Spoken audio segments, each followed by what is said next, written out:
in 1995, there was a hit buddy cop comedy film called Theodore Rex that came to theaters. It was a phenomenon. Everyone was talking about it. It stars Whoopi Goldberg and an anthropomorphic T-Rex. And they apparently wrote a scholastic novel adapting this hit film. I feel like there's good things in store. I really want to know how they handle the dinocide? The dino homicide? I don't know who the movie's for, so I don't really know who the book is for either. Presumably children at the book fair who were terribly disappointed. This has 8 pages of photos from the movie. That's 8 whole whopping pages. The entire book is... how long? 101 pages of dinosaur awesomeness. Just some dino delights. This novelization is by J.J. Gardner, based on the motion picture written by Jonathan Betwell, based on the Megasaurus new movie from New Line. He's Teddy Rex, dinosaur detective, and he's out to crack his first big case. There's a dead dino. Hey kids. But it's not so easy to go undercover when you're 8 feet tall and bright green. Is this green? Is this green? I wouldn't call it a bright green, if in any shade of green. It's more of a muddy green, if anything. How will this unlikely pair solve the dinocide? Fun. Got the little borders.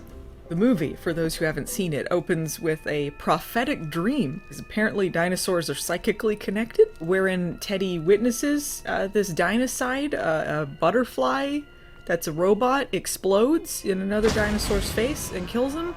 So we'll see how they adapt that to this children's book. "A dino's in trouble!"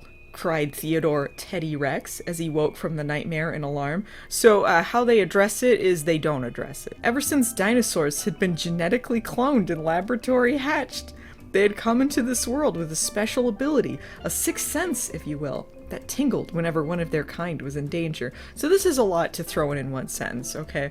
So they tell you dinosaurs have been genetically cloned and laboratory hatched, and also that they have a sixth sense, so when other dinosaurs are in danger, their spidey senses tingle. Disturbed, he reached over to the night table next to his bed and dialed the holophone. A human police operator's face appeared in full 3D in the tiny window on the phone. I don't recall holophones being part of this. I am curious if this is based on the original script. Sometimes when you have novels, you get interesting things, like they're based on scripts where things are cut from it. "I just had a flash. It was like I was being chased through the dark. It woke me up from a dead sleep." "Sounds like you had too many cookies before bed," said the police officer with a smirk. Rude. He's telling them there's a scary dream happening, and he's making fun of his cookie addiction. By the way, he's a dinosaur that eats cookies. That was just like a human, not to believe in dino flashes. They're called dino flashes. "Wait a minute. Here's something. We have a report of an explosion in the carnival graveyard near Prehistoric Place." They have a carnival graveyard? What is the purpose of mixing these two things? Clang! He smashed his head into the low-hanging ceiling pipe, just as he did every time he got out of bed. Oh, that's funny. That's funny. Sometimes Teddy forgot that he was an 8-foot-tall, 3,000-pound Tyrannosaurus with a heavy tail, and that most apartments were made for humans who were unusually a lot smaller than he was. Oh, they don't adapt the apartments for the dinosaurs? How long have dinosaurs been integrated with humans? Like, honestly. It would be easy to forget that you're a giant dinosaur, though. Dinosaur living in a human's world. Fortunately, he had just made a fresh bowl of his favorite cookie dough the night before, so he stuffed a few globs into his automatic cookie toaster and set the timer. His automatic cookie toaster. Macadamia. Yes. Could you handle chapter 1, 3 pages long? Oh my gosh, 3 whole pages. Did they think that we're some sort of machine? Some sort of reading machine? What was even the name of that chapter? Oh, they You don't know what future date this takes place? Prehistoric Place, 8:33 p.m., 2009 AD. You guys remember in 2009 when dinosaurs came back? They were produced in the lab. We have the holophones. It's a shame those were phased out of existence and the dinosaurs were obliterated by another meteor. That sucks. Chapter 2. I love it's written like a cop show. You got the location, you got the date, so you know exactly what's in the report. Teddy's car was a souped-up police car designed for visitors' tours. It had a special compartment for its driver's tail. See, they've built a lore here. There's a world. It's world building, you know? They haven't adapted the apartments, but they got cars. A human onlooker was trying to get a peek through the barricade as Teddy got out of the car and approached the scene. Gawkers. "Move out!" the rookie told the onlooker. "Show's over." Be respectful of the dead. "Why would someone kill a dino?" the onlooker asked in a sad tone of voice. "They don't hurt anyone." They just eat cookies. I guess they've been engineered not to eat people. They're just cookie-eating dinos. They never hurt anyone. "If you like them so much," the rookie cop replied with a snide laugh, "why don't you go down a prehistoric place where the rest of the scales live?" Here comes the dino racism.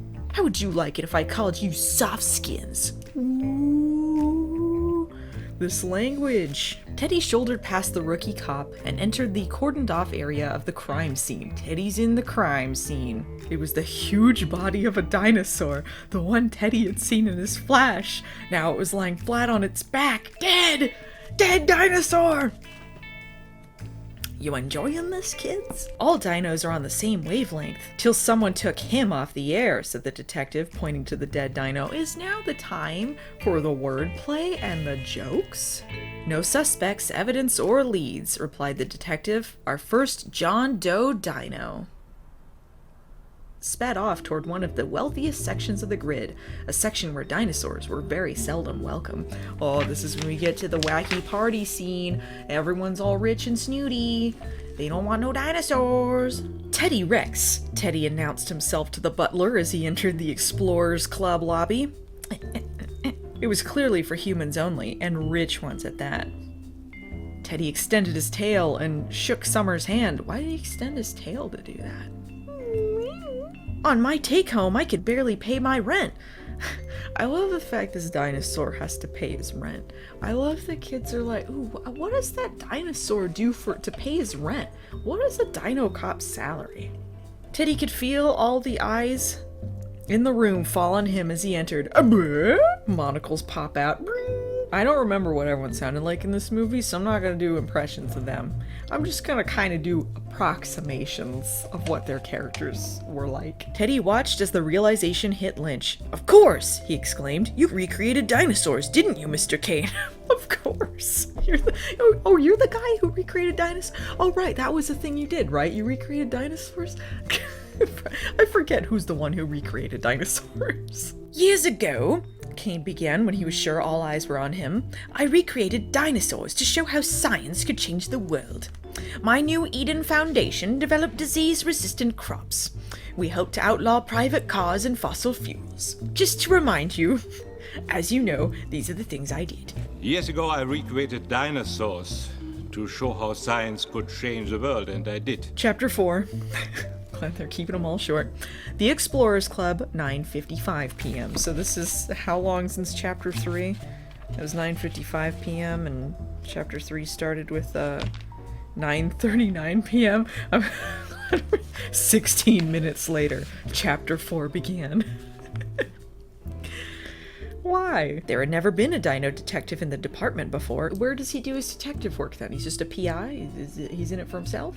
Oh, he's that's right. I forgot Teddy's rich backstory. He's public relations, so he's not actually a detective. He's just an aspiring detective. "But this crime calls for a pro," said Lynch. "A seasoned gun." A seasoned gun. "But your guns are all human," said Teddy. "How do you expect them to solve a dino murder?"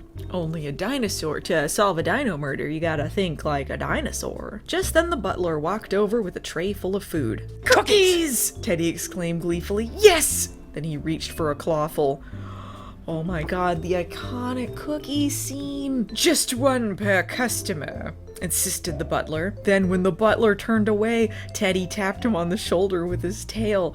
Thinking it was from someone else, the butler looked up away from Teddy. That's when Teddy snuck another cookie off the butler's tray and began to gobble it down. Macadamia cream filling first. Oh my god, the belly laughs. I'm laughing on the inside, truly. 6 of these. When the news of this gets out, there could be riots. Riots? Asked Commissioner Lynch.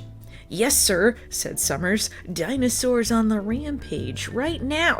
Dinosaurs on a rampage. What about our tall and shiny prince over there? Summers said, pointing to Teddy, boink, boink, who was still busy gulping down his cookie. Gulp, gulp, just one cookie? It took the dinosaur that long? How big was this cookie? The hero is Lynch, the commissioner who had the vision to look beyond the species to save the town. Forget being the next mayor, think senator.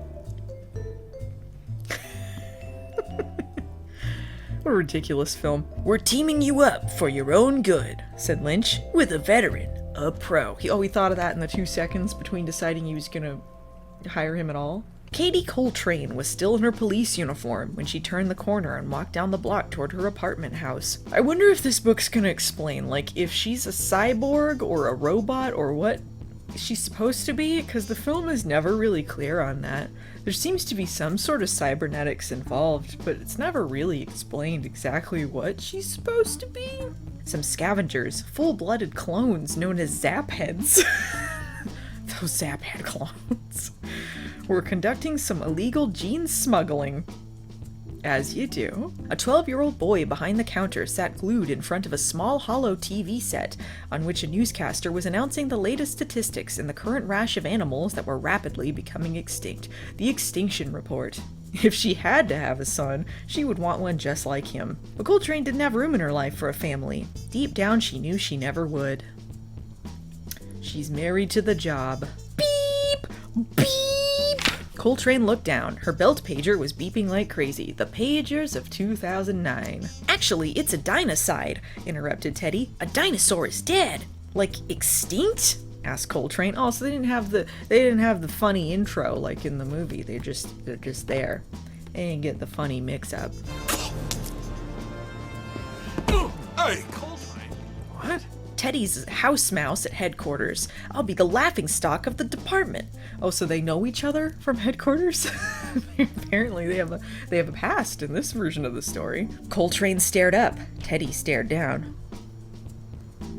Just what exactly do you do in public relations? Coltrane asked Teddy. I give city tours to visiting dignitaries, replied Teddy. Can you imagine? Visiting dignitaries? Having to hang out with this cookie-eating monster dinosaur freak? You're not a speciesist, are you? Teddy pulled a lever and Coltrane's seat shot straight up. Oh, crash! She hit the roof so hard she became pinned at the top. The best part is when they describe the physical comedy bits. Well, let's see, replied Teddy thoughtfully. This is a homicide. And did any kid really read this? Did any kid read this? Like, honestly. Once inside, Teddy and Coltrane were directed through the Hall of Reptiles to the Dinosaurology Lab. Surely there's a better word than dinosaurology. Dr. Armitage, head dinosaurologist. Well, said Teddy, I keep hoping your species will wake up before you become extinct, just like everything else around here. There's a message. Wake up, sheeple. If dinos weren't extinct, we'd be running the world and you soft skins would be fossils. Can it, okay? Whatever. We're killing our planet. And Theodore Rex was on this climate change thing way before everyone was on it now. They knew, even back then. On the table, illuminated by a battery of work lights, was the dino that Teddy had seen in his flash. Get ready for the dino autopsy scene. Do you know him? Coltrane asked Teddy. No, said Teddy. You? Hey, all dinos look the same to me, replied Coltrane. Oh. Is it too on the nose? The message, a black woman who is racist against dinos. Coltrane held up her badge. Whoosh. That's too bad, said Dr. Armitage. Dinos have hearts and souls, things we humans just pretend to have. That's deep. I don't remember enough about the movie to say what lines exactly are in it or not, but I feel like they're really like diving deeper into this, you know? I feel like we're getting more characterization. Then he leaned in for a closer look at the dead dino. Alright, in the movie, it's just him like, making weird noises at a corpse.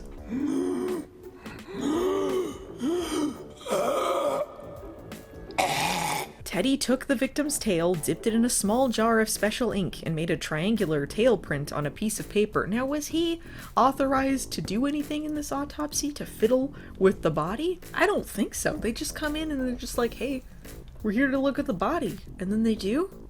Molly Rex, Teddy said, as if he recognized the name. You know her? A lot of this has been like, huh? Do you know them? Do you know her? Do you know? All dinosaurs know each other. All dinos know each other. This is just a fact. But I mean, like, how many dinosaurs do exist in this world, though? Like, how many dinosaurs did Kane clone? So maybe it is kind of a small world for dinos. Maybe they do all know each other. I would need more information to confirm. But it's nice to be nice, Teddy insisted back. It's nice to be nice, everyone. This is a lesson that many people can take. What are you, a fortune cookie? No, said Teddy, but I'm polite. But he loves fortune cookies because he loves cookies. Cookies! Cookies, cookies, cookies, cookies, cookies! Cookies. They had just entered the Extinct Species Club, and all around them the place was jumping with activity. Guests of the club, dinosaurs of all different species, were sitting at tables, eating and drinking. This was featured heavily in the trailer. Teddy ordered a glacier water, and Coltrane ordered a glass of unfiltered grid brown? Just like brown water? They haven't explained this at all, but did like Kane, like when he cloned the dinosaurs and made them anthropomorphic humans, did they make them like herbivores or omnivores so they don't need meat? They just eat. I mean, I realize not all dinosaurs were carnivores, but T-Rexes were, so I don't believe in the Jurassic period they ate cookies. I thought your crowd were meat eaters, she said. Bronto burgers and stego steaks. Beat 'em and eat 'em. Oh, okay, they're gonna explain it here. See, every time I ask a question, they're there with an answer. We were originally, replied Teddy, but ever since we were brought back from extinction, we've been strictly vegetarian. You humans should give it a try. Oh, they just never tried to be vegetarian. Okay, so the explanation was stupid. You know I'm a recovering carnivore. Skeptically, Coltrane picked up a strand of food and took a careful bite. The stage curtains parted and a beautiful dinosauress emerged. A dinosauress. You could just say dinosaur.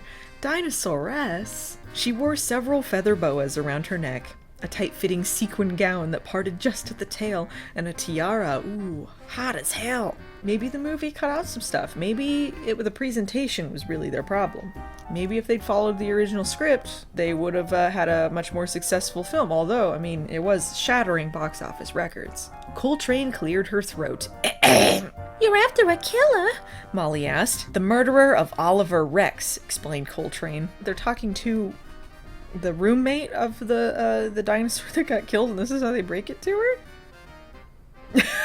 Chapter 10, The Rex Cruiser, 12:29 a.m., so we're just getting like their whole day. This actually is pretty good if you want to place events in the movie, like what the actual timeline is. So far there hasn't been anything with Coltrane and like electronics or like cybernetics or anything. Was this something they just added in the movie? Is that where things got confusing? Maybe J.J. Gardner made some more sense of it. Just as Teddy was starting to pull out, 4 thugs dressed in hooded sweatshirts and baggy jeans converged on the Rex Cruiser. I don't remember this part. He knew he was in trouble and needed help. Ah! Instinctively, he reached down and pressed the button on his homing beeper. The gang's going after Teddy. They even removed the engine and exploded it into a huge fireball! Bang, bang, bang! Suddenly a shower of bullets landed all around the thugs. When he looked up, he saw a gun-toting figure emerge through the smoke and fire and come straight toward him on motorized rollerblades. When she was sure Teddy was safe... If you guys are hearing that, sorry, this is fireworks outside. I was scared. I was in the middle of the fight scene that I was reading. Why didn't you pull out your gun? He doesn't use a gun. He's a dino cop that doesn't use a gun. Stay alert, she said in a reprimanding tone. Stay alive. I told you this wasn't a game. It's not a game, Teddy. You think this is a fucking game, Teddy? You think homicide's a fucking game? Teddy? Despite some of the mean things she had said to him in the past, Coltrane had saved his life. That can only mean one thing, he realized happily. She cared. Some things she'd said in the past, this is the same night. What do you mean? How far in the past is it? It's been less than a day. A few were even trying to suppress snickers at the sight of the big dino and the little gun. That should have been the name of the movie. Big Dino, Little Gun. Teddy frowned. I'm sorry, he said in his hurt tone of voice. I'm sorry, Coltrane. I'm sorry, I'll be a better dinosaur. Teddy's here to be a chic scale, Coltrane said. Ella got the idea immediately and pulled out her tape measure. Oh, this is going to be the funny scene where they computerize a bunch of different costumes onto him. That's hilarious. She placed Teddy on a holograph pad and entered some choices into a computer. Why'd she need to measure him if it's a hologram? There was a Western look. There was a metal-plated medieval knight's armor. There was even the swashbuckling sashes and swords of a pirate. Ho, ho, ho, ho. They didn't have the Mexican stereotype like the movie did. Ella, undercover, por favor, please. Hey, stick around, said Sebastian. My dad's coming. My lonely widower dad. Woohoo! Lonely widower dad. Ooh. Coltrane opened the gift. It was a leather wallet with her initials on it. It's a badge case, explained Sebastian. Now that you're a gun again, I finished it this morning. Oh, we made it for her. I made it with an extinct animal. Upon hearing this, Sebastian and his friends gathered around the two detectives and began chanting, "Shoot out! Shoot out!" They wanted to see a match between Coltrane and Teddy. Like they're gonna shoot each other? Like take your guns out and shoot each other. This is gritty. When he was done, he raised the tip of his tail to his lips and blew across it as if it were a gunfighter cooling off a six-shooter after a shootout. Even Coltrane was impressed, although she tried her best not to show it. We're here to see Mr. Kane, said Coltrane rather abruptly. A man was hunched over one of the lab tables. As soon as they entered the room, the man looked up. Teddy recognized him immediately. It was Elazar Kane. Thank you. We're sorry to disturb you, sir. Oh, he's like his hero. Don't ever meet your heroes, Teddy. After injecting the serum taken from the ice fish into his subject's blood, they can be frozen and brought back to life whenever. This isn't a social call, Coltrane said, abruptly changing the subject. I have no interest in these reanimating fish and people that you can freeze and reanimate. No interest at all. We're here investigating a dinocide, explained Teddy. A dinocide with dino DNA. You knew him? Asked Coltrane. This could be a drinking game. Like, take a drink every time they say you knew him or you knew her or whatever. They are fools, replied Dr. Shade. They are fools. The Rex is a child. Harmless, maybe. How old is he supposed to be? And they're putting him on the beat? Teddy and Coltrane waited politely as the mourners filed out of the chapel where all of his body had been recycled. What? They've recycled the bodies. This is a crematorium for dinosaurs. I don't remember that from the movie. We are gathered here this day to recycle Oliver Rex. I think in the movie they must have moved it to the club or something, like, so they don't have as many sets. But it was Molly Rex whom Teddy was most interested in. Molly, I was wondering... Yes, Theo? Well, I mean, would you like to go out with me for krill sometime? Da-da, da-da-da-da-da-da, da-da-da-da-da. Go out for krill and cookies. Gee, I don't think so, replied Molly. Shot down. Oh, Teddy said sadly. He felt his heart sink. And credits. Seafood disagrees with me, but I'm a fool for macadamia chip cookies. Ooh. He cheerfully led Molly the few short blocks to his apartment. He's gonna get lucky tonight, yeah. Coltrane had tired of tagging along, and she didn't want to witness this. Molly thought that the apartment was positively immaculate. For a male Rex, that is. You know how them male Rexes are. They're always leaving stuff around their apartments, leaving their toilet seats up. They don't have the woman's touch. A true bachelorasaurus apartment. It's so cozy, Molly said politely. Where's the bed? Almost as soon as they entered, Zippy ambled over and stood in front of them. Do I need to get out of here? Are you gonna get lucky? What's his name? Molly asked as she bent over to pat the dog on the head. The two dinosaurs looked into each other's eyes. Then, without saying a word, she gently wrapped her tail around his.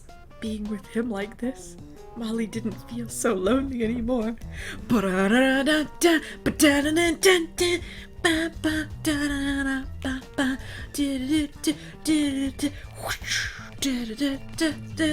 Dinosaurs, this is empty. Gotta drink water like some sort of animal. Cookies! Cookies, cookies, cookies, cookies, cookies! Cookies. And now we have the colored pictures. We got Teddy hanging out in his apartment, thinking about that dream, being really sad about it. Elazar Kane and Dr. Shade, and I think that's the Commissioner Lynch, Teddy himself, Deputy Commissioner, then the Commissioner, and then Coltrane. Teddy threatening to eat someone. I think that was when they went into the police station. I don't think that scene was in the book. Molly Rex, and they're questioning her about and telling her about her dead roommate. I think they're getting chewed out by the Commissioner. Is this the garbage truck? Not really sure. The hockey game with Sebastian. There's Edge. Minus Christian. They're with Dr. Shade and Elazar Kane, talking about fish with enzymes. The prelude to the sex scene. This is a bunch of the Zap heads. And this is a scene we haven't gotten to yet with this weird guy who makes, he made the exploding butterfly that committed the dinocide. I'm not really sure what's going on here. I think maybe that's someone who works at the police station or something. I don't know who that is. A touching scene of reuniting with Molly Rex after the events of the movie. And this is the end. Spoiler, Teddy takes a bullet in the arm and then gets a medal or something. Then all of a sudden, two claw-like clamps popped out from the sides of the video game and grabbed Sebastian by the wrists. Sebastian was surprised. Helpless, he felt himself being pulled forward, video game and all. In the movie, I do believe someone just pops up out of the empty game to grab him and pulls him inside. Chapter 16. Teddy's apartment, 3:05 p.m. They sat there smoking cigarettes. Teddy and Molly spent the rest of the afternoon popping macadamia chip cookies into their mouths from the cookie shooter and talking. Yeah, cookie shooter, we know what that's a euphemism for. He was embarrassed to admit that he had never had a steady, regular reptile girlfriend. But oh, those one-night stands. I'd like you to wear this, he told Molly. Then he took a ring off one of his 3 toes and placed it on one of Molly's. One of his toes? Your police ring, Molly said. Police ring? He's got a police toe ring? What she needed was a nice warm bubble bath. She's gonna help herself to a bath at a stranger's house? Someone else's house? She looked in the medicine cabinet, but could find no bubble bath solution. Fortunately, however, Molly always kept the little bubble bath solution in one of her earrings for just such emergencies? A strange detail. Molly climbed in. She could feel every dino bone. You don't have to add dino to everything. Soon the washroom door slowly began to creep open. Molly felt her heart nearly stop when she saw something push through the open door. It was only Zippy. Molly sighed with relief as Teddy's dog walked himself over to the bathtub. Ah, Zippy, you son of a bitch. Where would our killer get a weapon like this? Only one name comes to mind. In techno-kill circles. Techno-kill circles? In techno-kill circles. Alaric took a squeeze of his tea and smiled. Is that how they eat? They squeeze tea? Teddy was stunned when he realized that what Coltrane had just done. She had just given away a secret about herself that she had up until now. Are they explaining it? Kept very well hidden. She was part computer and had a computer chip implanted in her brain. Oh my god, so many questions are now answered. People just needed to read the book, and then they would understand this movie.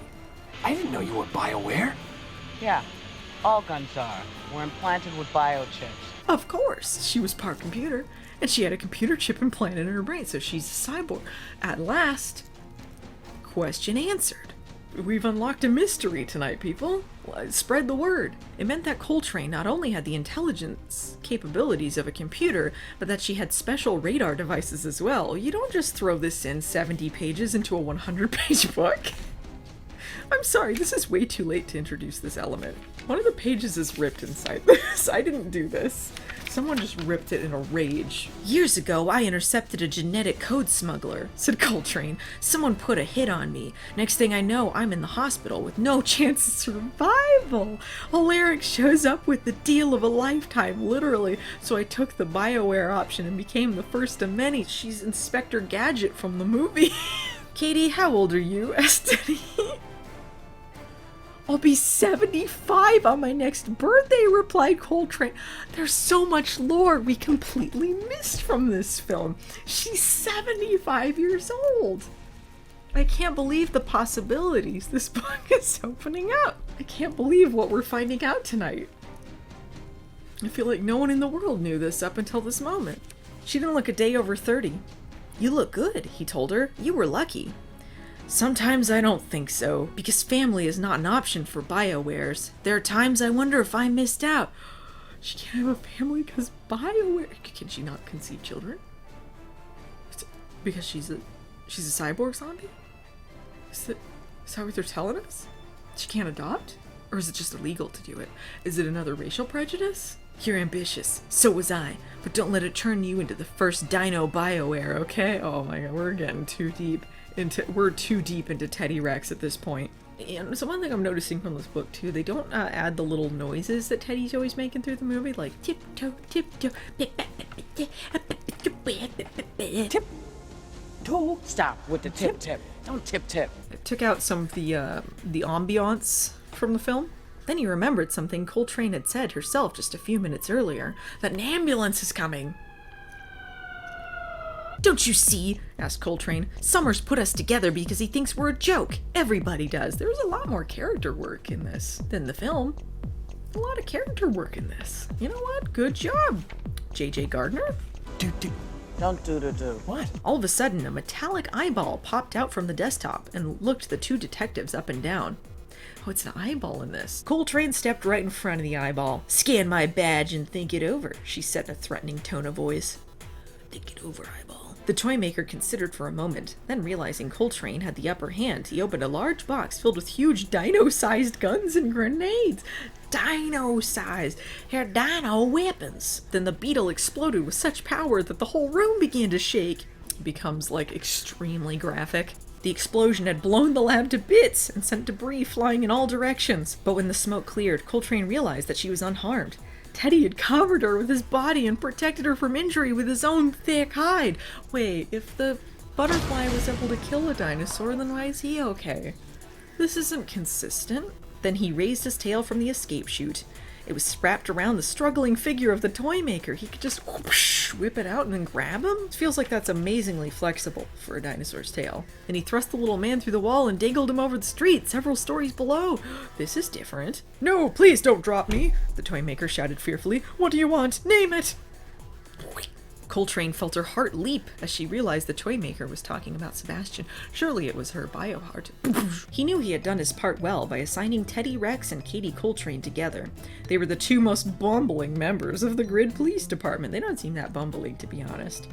Even before all of this, I feel like there's probably more bumbling people. Dr. Shade nodded and pressed another button on the desk. Suddenly, the frozen figure of Deputy Summers splintered in a million tiny fragments of ice and fell on the floor. They shattered him. This is violent. This is extremely gory. I can't believe they did like a Mortal Kombat fatality on him. In a few short seconds, the shards of ice began to melt until there was nothing left of Summers but a shallow puddle of water. Why is he water now, though? Surely there'd be blood and guts and stuff? Dr. Shade smiled too. So far, their plan had gone without a hitch. At that instant, the sound of alarms and sirens filled the room. Oh, thought too soon. Dr. Shade pulled out a gun and zapped Spinner, vaporizing him instantly. That was in the movie. I do remember that. That was pretty funny.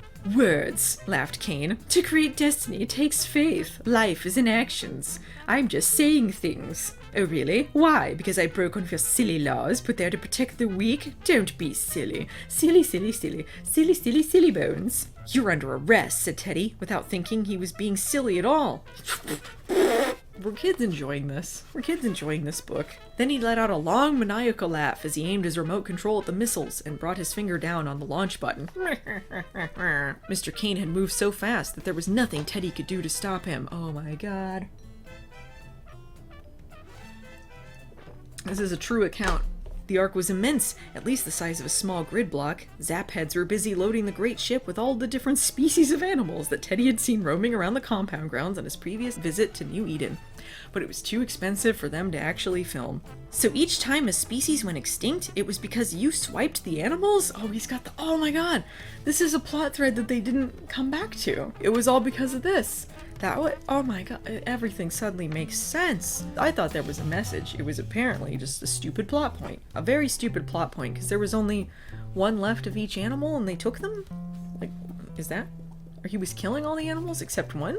Suddenly Teddy felt a cold piece of metal against his head. It was Edge, and he had a gun. Goodbye, cruel world, said Teddy, closing his eyes and thinking this was the end. Wow, the end. What if I just stopped the reading here?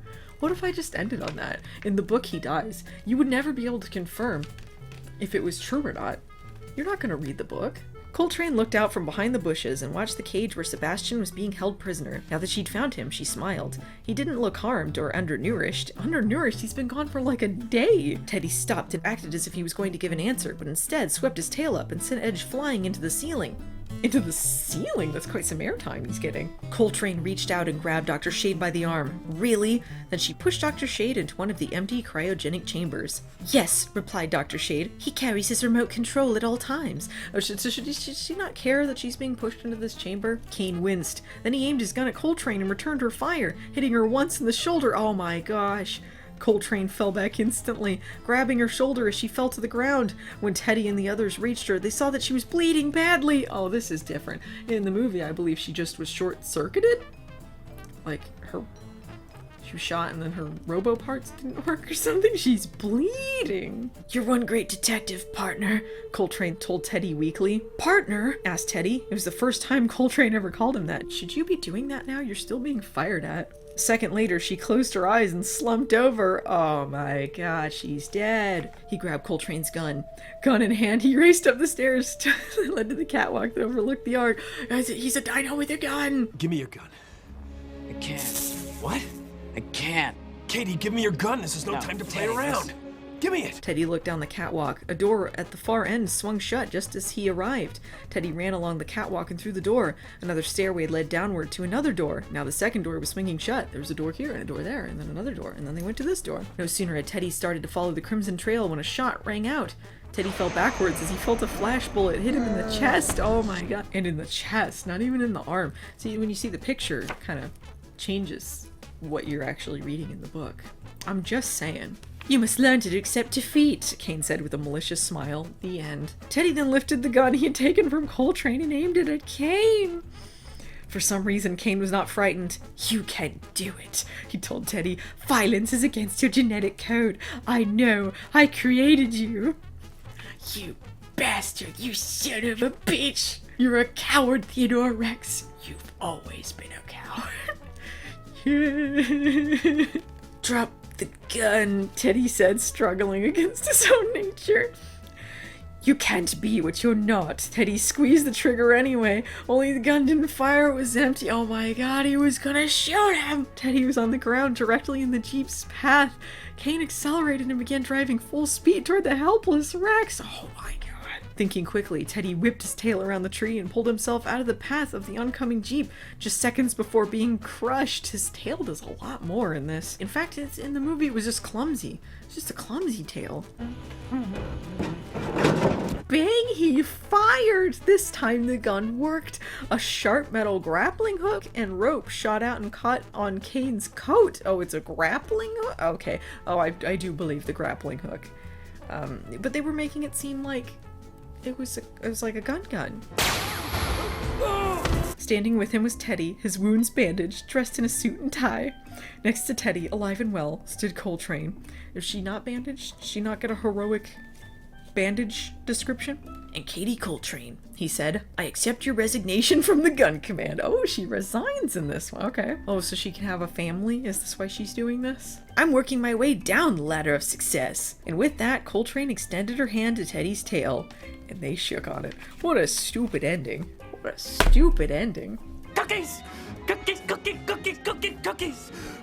Cookies.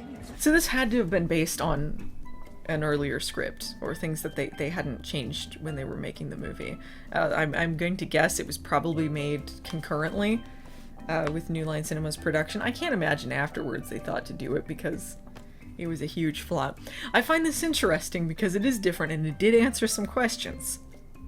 I find it a curiosity in that sense. The fact that it exists really also is stunning to me. One of my prized possessions. If you get a chance, find Theodore Rex at your local bookstore or the Scholastic Book Fair.